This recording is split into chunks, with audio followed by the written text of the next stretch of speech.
Bonjour à tous. J'espère que tout le monde va bien. Je reviens avec un nouveau sujet et un sujet que j'aime bien parce que c'est issu d'une phrase qui m'a beaucoup marqué.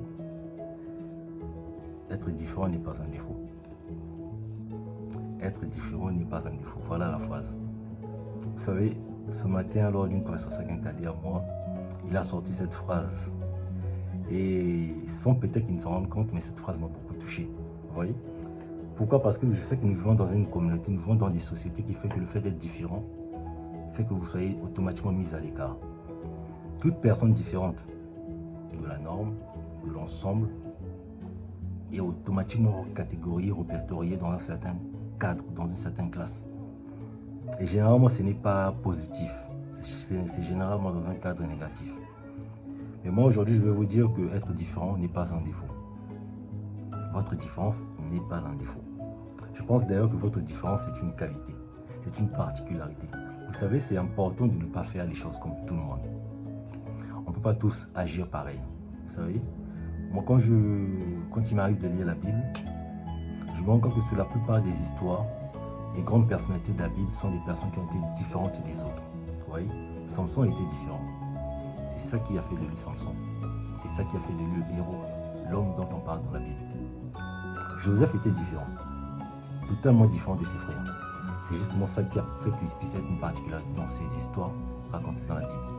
Vous savez, toutes les grandes personnalités dans ce monde, je pense, sont différentes d'une certaine communauté, d'un certain environnement dans lequel ils évoluent, n'est-ce pas? Ils font preuve de différence parce qu'ils sont nés avec cette différence.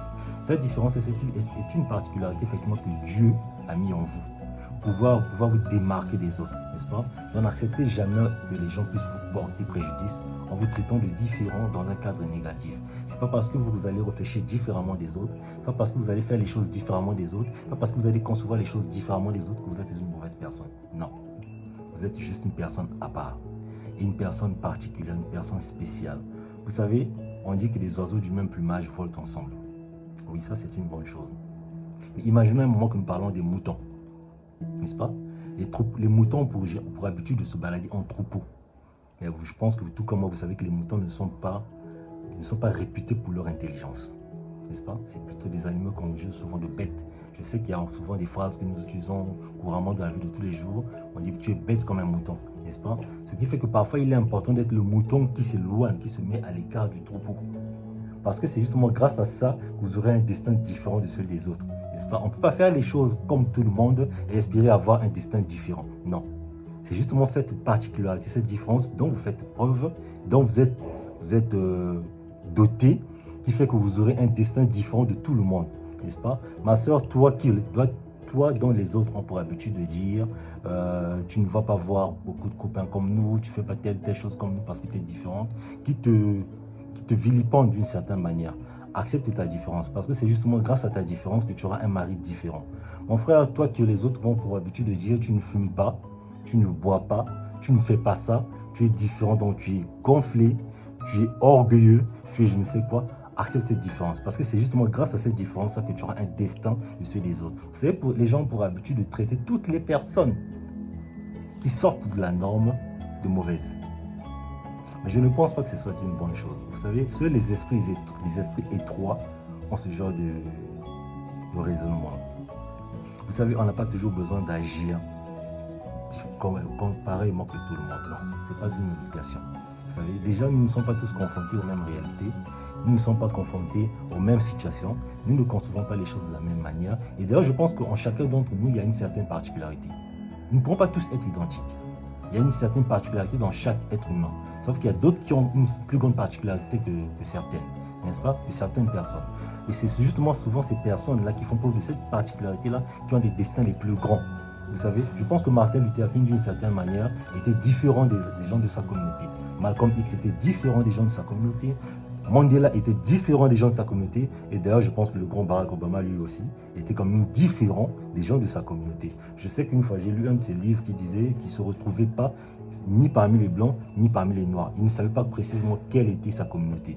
Vous savez? Et c'est justement le fait d'avoir ce genre de raisonnement en toi, ce genre de questionnement en toi, sentir en toi que tu es différent des deux côtés, qui fait de toi quelqu'un de si spécial. Donc, soyez toujours fiers de votre différence. Soyez toujours fiers de cette particularité dont vous êtes doté. Vous savez, rien n'arrive par hasard.